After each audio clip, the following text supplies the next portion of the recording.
Hey you, it's Olivia. I'm back with another video in my series about international travel.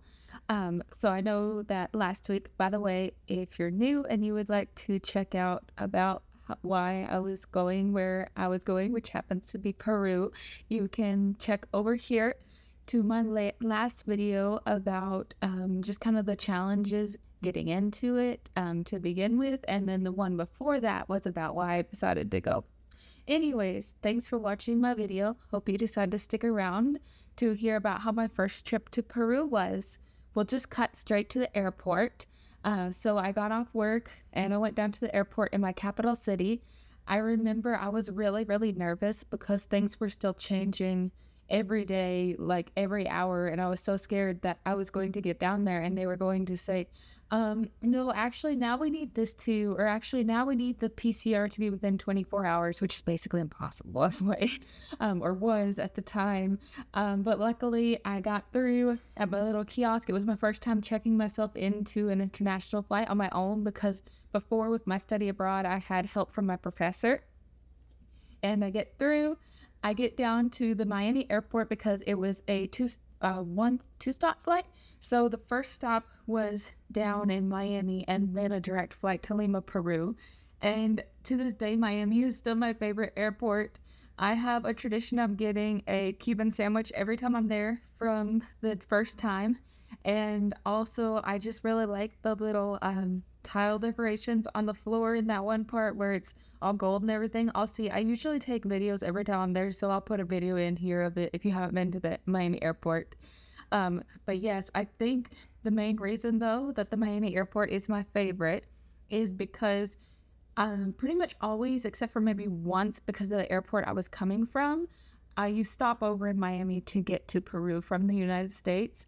And so the Miami airport makes me think of Peru, and Peru makes me happy because it's to this day one of my favorite countries. So yes, favorite airport. Anyways, back to the story.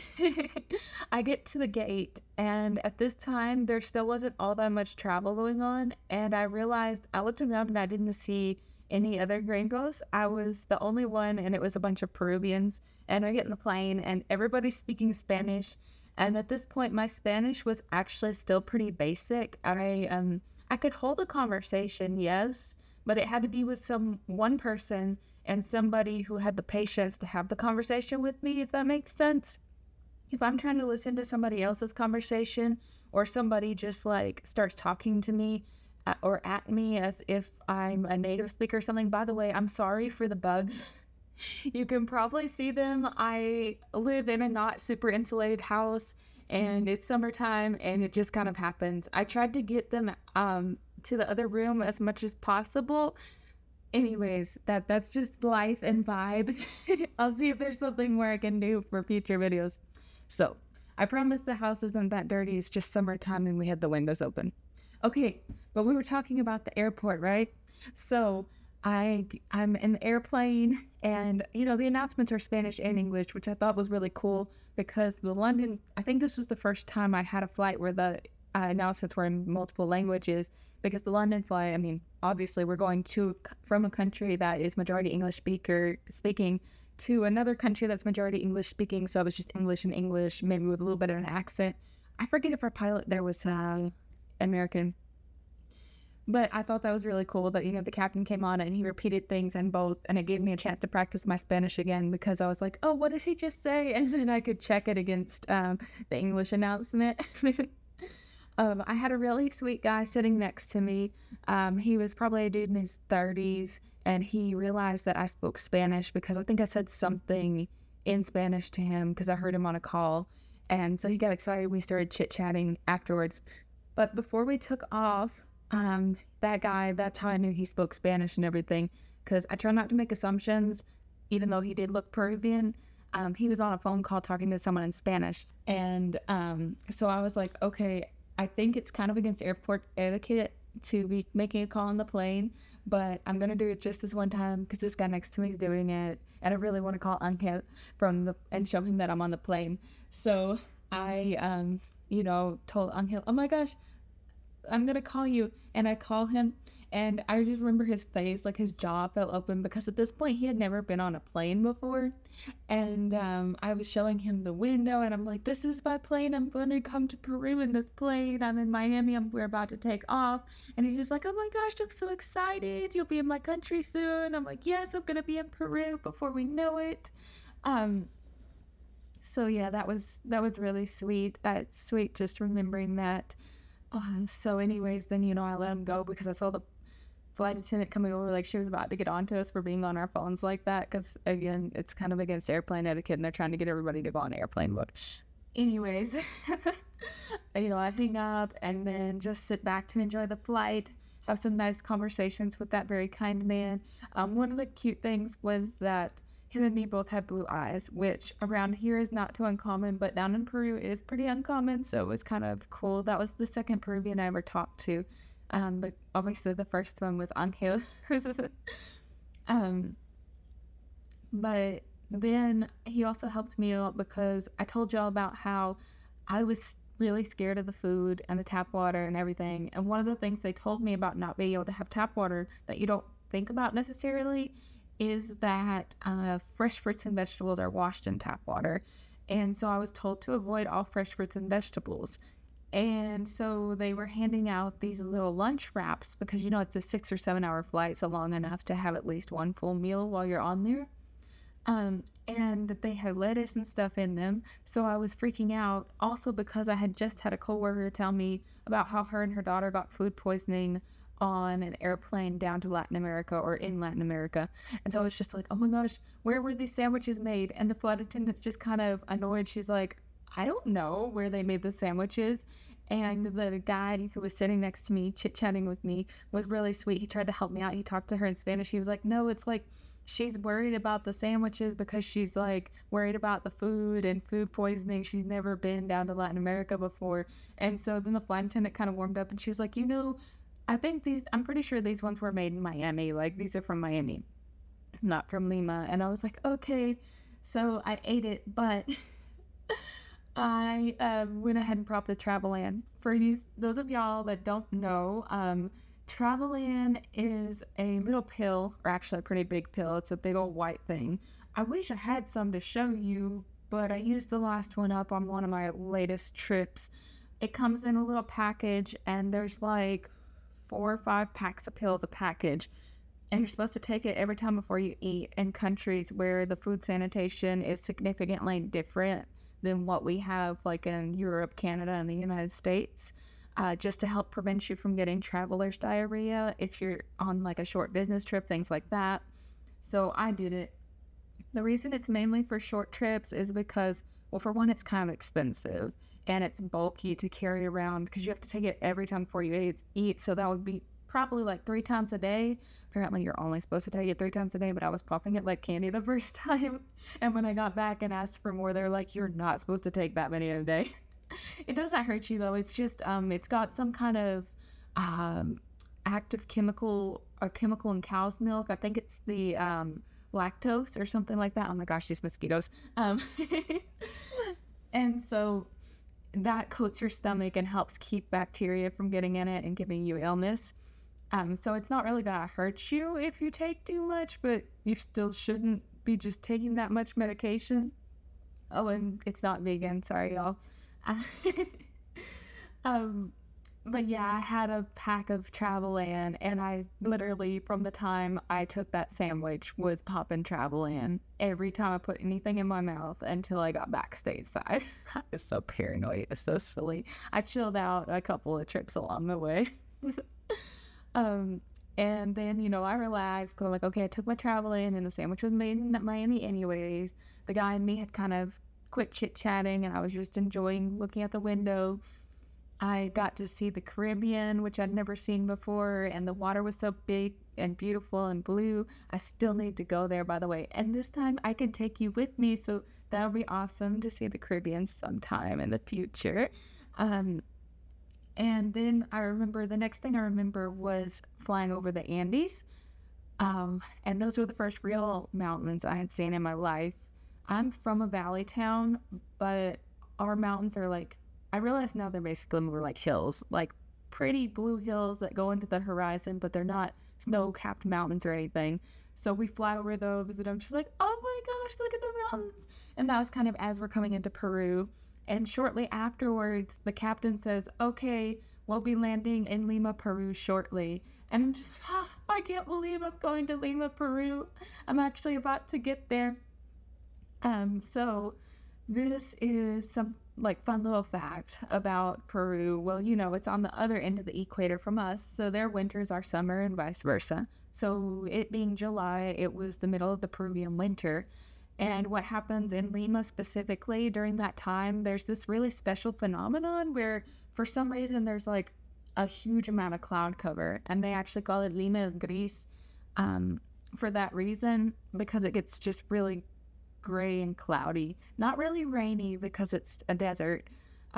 So we go over this thick cloud cover, and then just all of a sudden we break through below it, and you see the city and the coast, and I'm just like, this is Lima, Peru, and Angel is down there, and I'm about to be down there, and my condo that I rented is down there. I'm actually about to get to be in Latin America.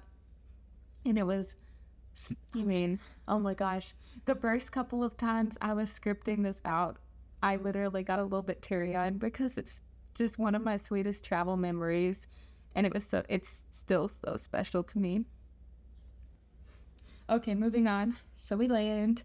I get to immigration, and it was nice because immigration was actually a pretty short line if you were a foreigner at the time, because like I said, I did realize afterwards when we actually got on the plane and people were boarding and deboarding that there were a few other foreigners, but we were maybe 5% of the plane, versus the later times that I've been to Peru when the plane is 50-50 mix or even majority foreigner.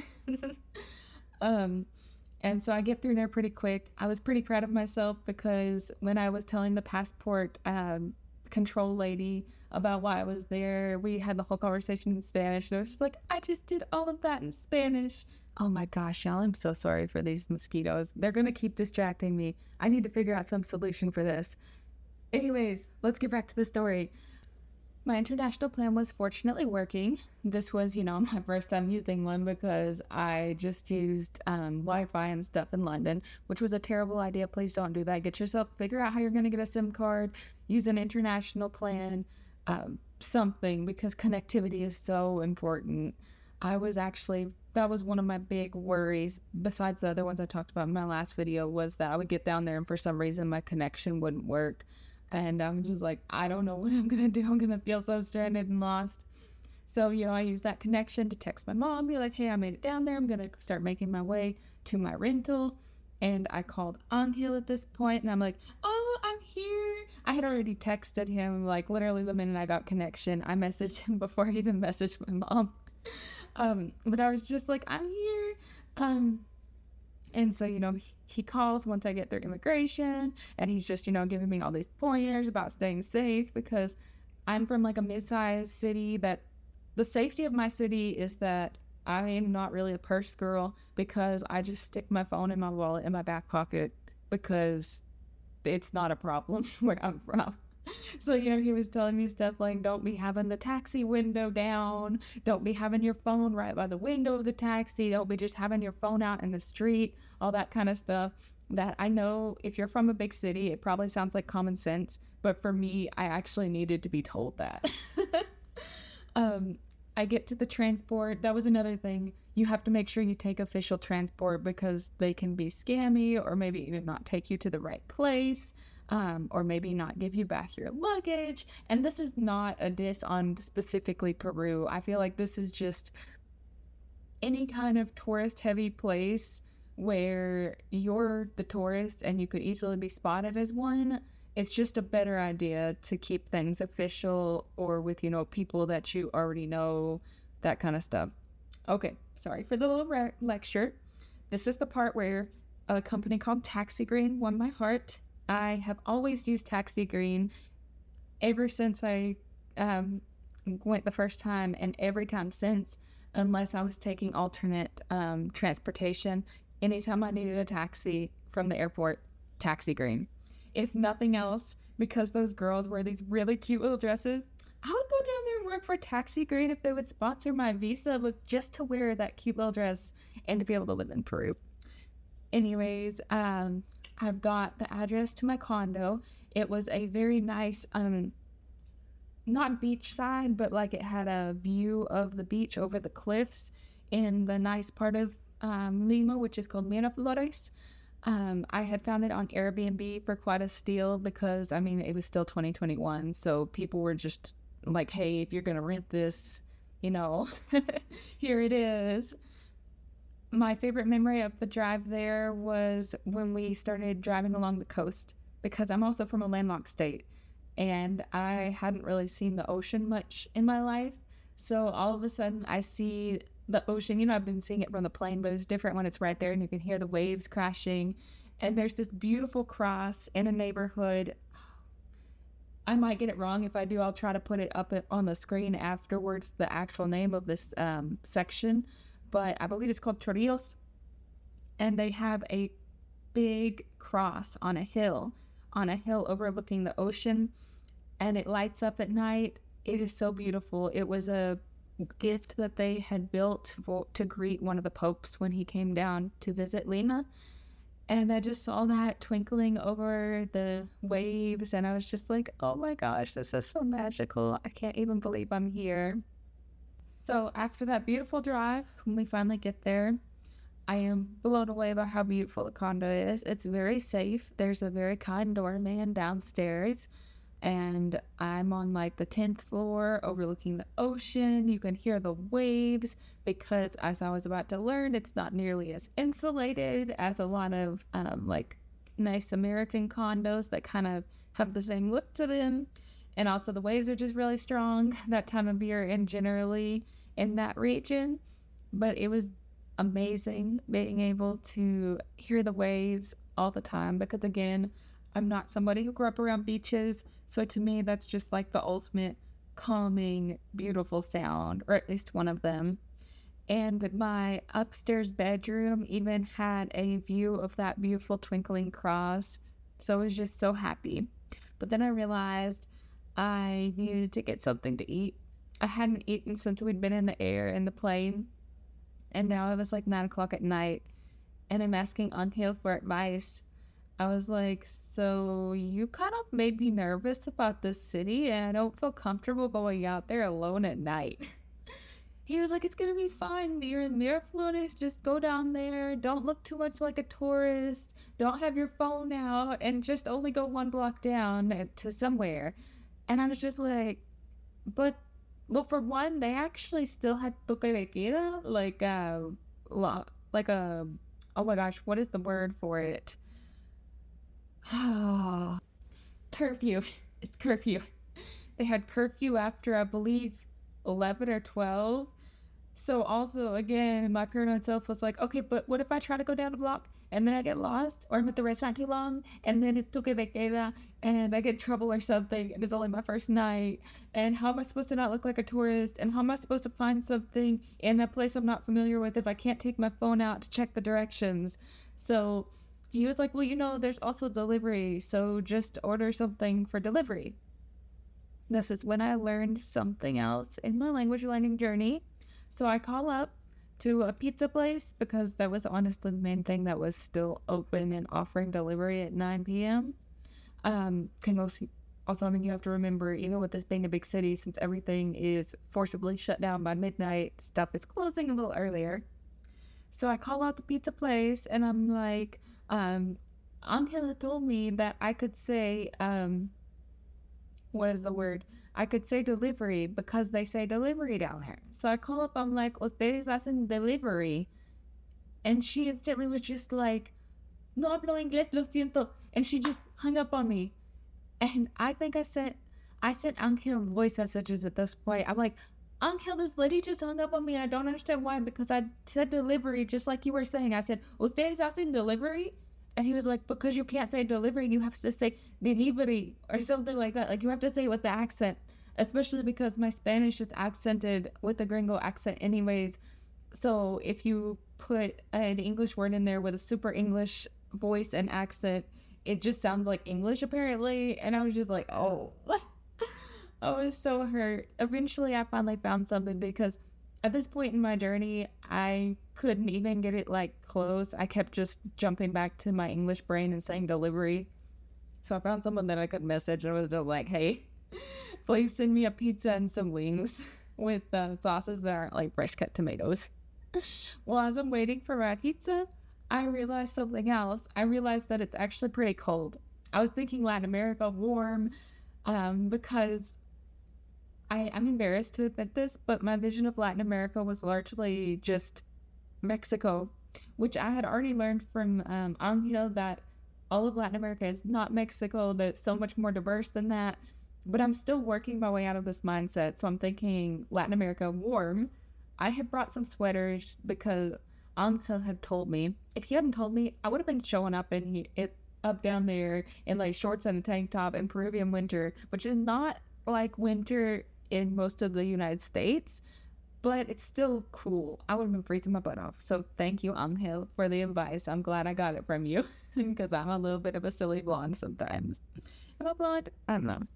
Anyways, I'm like, okay, it's actually kind of cold, and I have my jackets and stuff, but it wasn't comfortable. And to be totally honest, just to be real with you, I didn't grow up with central heat and air. We used a fireplace, a space heater in the bathroom, and a kerosene heater when I was growing up. And I'm pretty sure you're not supposed to use those inside, but we totally did. So, it was something I was used to, but I was in this nice condo. It was something that in the United States would always have a thermostat. So if it was, that kind of situation. So I was looking for the thermostat and I couldn't find it. And I was like, okay, well, you know what? Maybe they do it different. Maybe it looks different. Or maybe it's like a floor heat, like, tile heat. So while I was down there getting the pizza, I asked the very nice doorman, I was like, so do you guys have heat? And I had practiced ahead of time. I put it in the translator, and I think I even had Uncle help me make sure I was saying it right in Spanish. And he didn't understand me. He was just looked at me like, what? And so I just, give up, and I write it down and like show it to him on Google Translate. And he was still just like, what do you mean heat? I mean, like, do you need an extra blanket? And that was when I realized a little bit of culture shock. Even though this was a very nice condo in a nice section of Peru, in a nice section of Lima, which is one of the more developed areas, it was not a common concept to have heat. Because again, Peruvian winter is cool, but it's not like cold. It's just a little uncomfortable. So they just don't do heat. London definitely did heat. And I was like, oh, okay. I wish I'd brought an extra blanket now.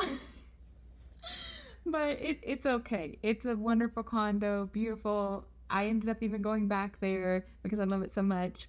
We're getting ahead of ourselves now. Let's start talking about my tours. Y'all might have noticed that I haven't met Angel in person yet. That's because the standard Peruvian work week, from what Angel and other Peruvians have told me, is actually like 5.5 days. So you do the standard Monday through Friday like we do up here. And then you also work half a day on Saturday. And I got there on a Thursday night. So, Angel's working, and his neighborhood is actually very far away because Lima's a big city. And he would not have wanted me, especially as a first-time tourist to Latin America and Peru, he would not have wanted me staying anywhere close to where he stays. And it's not a touristy area. So I was just like, you know what, I'll hang out in Miraflores, I'll get some tours, because I also just want to see and experience the country generally. I'm not gonna, I'm not so crazy that I'll spend a whole plane flight to hang out for a day and a half. I'm gonna make the most out of this trip and this vacation time. So I booked myself some tours. My memory's running out a little bit, and this is already becoming a bit of a long video compared to what I have been doing. It's gonna feel like a little speed run. My first tour was waking up nice and early Friday morning to get picked up to go out into the desert, well, more into the desert area to see Paracas, to see the Nasdaq lines, and also try pisco, which is, the distinctive drink from that region of Peru. And also just Peru generally, I feel like people think of pisco sour, that's kind of their drink. and we went to the Huacachina desert oasis because I had already started becoming a little bit of an Instagram girly, and I had seen the beautiful sunset pictures over the dunes, and I was like, I got to have one of those. I got one. It was amazing. Let me see if I can find one to put up on the screen for y'all here. So yes, it was great. One little side note though was that Peru was taking 2020 things very seriously still. So we actually had to wear a mask anytime we were in public, unless we were sitting at a table eating, even outside. So we were out in the desert with the sun blaring, wearing masks. It did help keep the sand out of your face, so I guess that there was that. I actually have some pictures where like I was sandboarding, posing with the sandboard, and I look like some kind of little crazy Mad Max person because I have the mask and my sunglasses. I'm just missing the crazy outfit. And after that, watching the sunset, we took a very long drive back. I think it was like a 2 to 3 hour drive.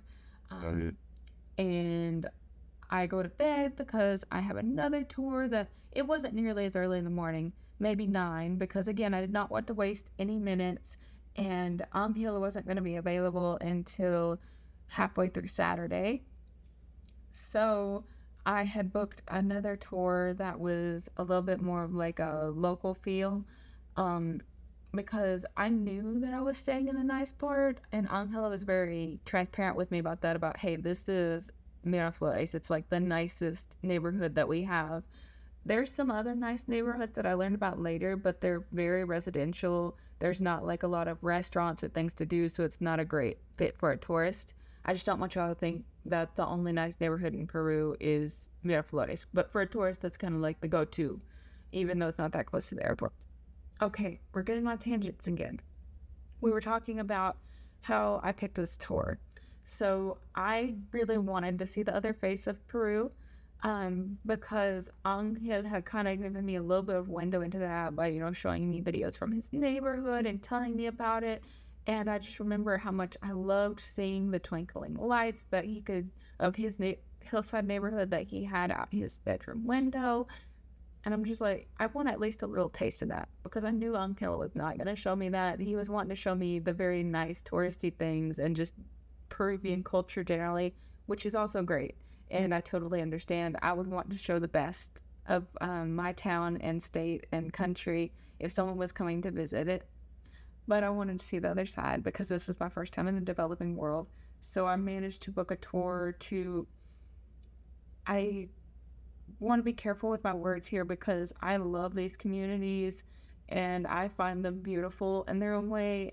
And I almost feel like it's a little bit derogatory to call them slums, but that's kind of the common term. I feel like the slum hillside communities where there's a lot more poverty and lack of resources. I mean, poverty to the degree that I, as someone in the United States, had never seen. We do have our own issues. We have homelessness and people living in very difficult conditions. But I feel like just our basic standard of living and understanding of like how people need, like the basics that people are supposed to have, it's people living very below that. Sorry, I'm talking so slow and pausing a lot. It's again just because I have a special place in my heart for these places, and I don't look down on them in any way, and I don't want to be using vocabulary that implies that at all. So I'll just continue navigating it throughout this because this is not the only time we're going to be talking about these communities. I'm going to call it a hillside community from now on, not slums, but just so that you kind of get the idea. I feel like it's what a lot of people would commonly call slums. It was we go up into the hillside. My guide was a really nice guy. He also talked to me a lot in Spanish. This is where I really started realizing how meaningful it was to start learning the native language, because I was able to connect with people in the community so much more. The tour was a very down-to-earth tour. It wasn't like just driving around being like, oh, oh, look at all these, poor people, or look at all this poverty. It was, look at how these people live and like how they make it work. And this is someone I know personally. This is someone I grew up with. And I could tell by the way that we're talking that it actually was like that. It wasn't just, if it was an act, it was a very good one. Actually, I think I want to put this company down in the description just if you want to check them out. They're kind of hard to get a hold of. I tried to WhatsApp them a little while ago, and they didn't get back with me. So I don't know if maybe they're now not active, or if they're just not good at responding. Anyways, if I'm able to find it on TripAdvisor, or I think TripAdvisor is the one I used. If I can find the tour itself that I used, if it's still there, and their company page, they're called Reciprocity. I can't talk words. I'll be putting that down there so you guys can check them out. And I will totally take back anything if anyone does research and finds that they are actually problematic. But I got none of those vibes from them. I got very homegrown, sweet, authentic vibes. And so I will happily give them a little shout out on this little video. I'm just so grateful I got to see that, because it was very mind-opening. Because again, I didn't grow up, I grew up on the lower income side of things, and I grew up going into neighborhoods that were even lower income than me, and being aware of that, but still, just by virtue of the country I grew up in, being in a first world country, it woke me up to my degree of privilege, because of what my idea of, poor is versus how these people lived, and how they were still very happy and grateful for things. It was, yeah. I am gonna just go ahead and put some pictures, because I feel like that does better than words sometimes. I am going to show, what am I going to show? Let's see. I think for right now, I just want to show this really beautiful shot that I was able to take from over the hillside. It reminded me of some of the hillside pictures and videos that Angel had showed me. It has one of the street dogs that run around. That's something I love about Latin America, and the developing world generally use the street dogs. And I felt like I was in National Geographic. It was the kind of thing that it didn't feel real to me yet. I knew that was the way of life for so much of the human family still, but that was my first time getting really woken up to it. And yeah, it was really cool. Let's talk about two little lighthearted things on that tour, because I'm starting to get a little emotional there. So one of them was the street dogs. Love the street dogs. Three lighthearted things, actually, because I just said street dogs and I had two on mind. One of the other ones was I believe in Peru they're called mototaxis. I call them tuk-tuks. They're those little modified, like a modified motorcycle that has essentially a cart to the back of it, and a lot of times they're covered and they have three wheels, and they're just little local taxis almost. I love that vibe, because the two movies that I'd seen about Peru were, okay, we all know that Emperor's New Groove is technically about the Incas, right? Can we all agree on that? Because I'm 90% sure, especially with all the times I've been to Peru and all the references I'm seeing watching that movie again. So Emperor's New Groove, we're counting that one. And then I feel almost embarrassed admitting this, but Green Inferno. We watched it in college because we're all like, oh my gosh, this is so bloody and edgy and everything. But I remember before they actually got into the Amazon, the tour guide or the group leader shoved them all into these little tuk-tuks, and I was just like, oh my gosh, I want to ride on one of those. They're not permitted in the nicer neighborhoods like Miraflores and stuff. So the first time I started seeing them in real life was whenever I went with the guide up into the hillside community. Basically when the roads start getting a little bit more raggedy or even turning into dirt roads, that's when you start seeing the tuk-tuks and or moto taxis, whatever you like to call them. and I got to take a little selfie with the tuk-tuk driver. I didn't actually get to ride in one at the time, but it was still really cool. And then he took me to the market, and he was showing me all these local fruits, and this is where I started going insane with the traveling, just popping it, and chewing seeds that I wasn't supposed to chew, and just generally being a really silly small town American girl or mid-sized town American girl in a Peruvian market. But it was really cool. I think my favorite thing, they have these sweet tamales. I'll also put the name, if they have like a specific name, if I can figure it out before I actually publish this video, I'll put the name right up here. If not, just know they're delicious.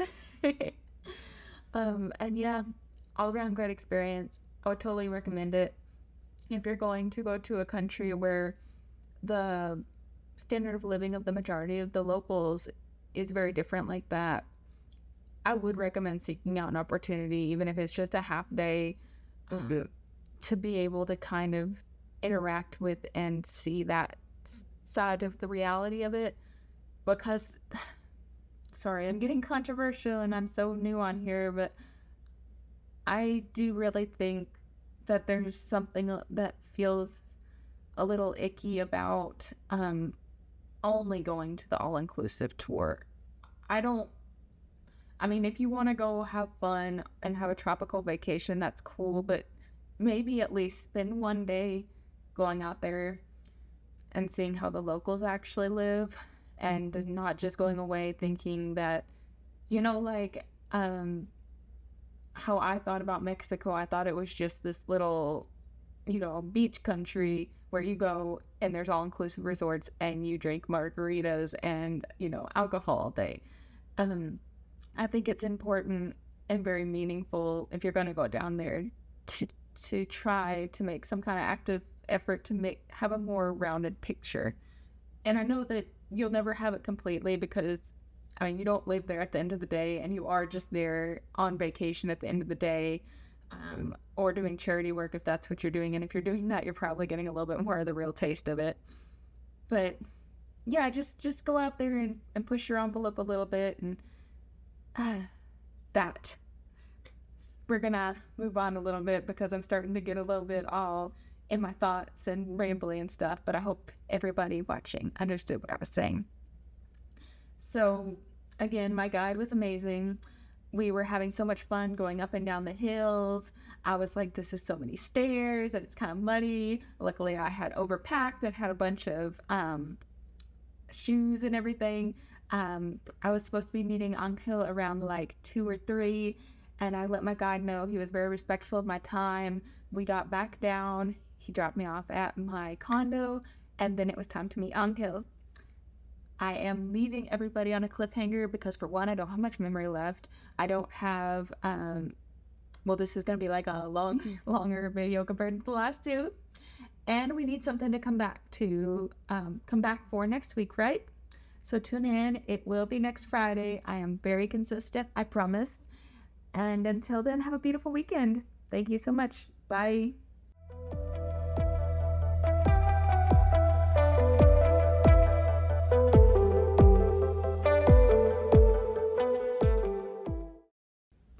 Hi, I'm back already. I just wanted to have a little show and tell moment for you, show you a little something that we talked about quite a bit in this video. So the tuk-tuks, mototaxis, whatever you would like to call them. I actually have this beautiful gift from Angel, from one of my times down there. That's specifically a very Peruvian little mototaxi. It's a piggy bank, but there's no way to open it, so I just kind of keep it as decoration because I would never ever want to have to break this thing, even if I had $1 million in there. So yes, thank you for sticking around for this little bonus moment. Have a beautiful weekend for real. See you next Friday. Bye.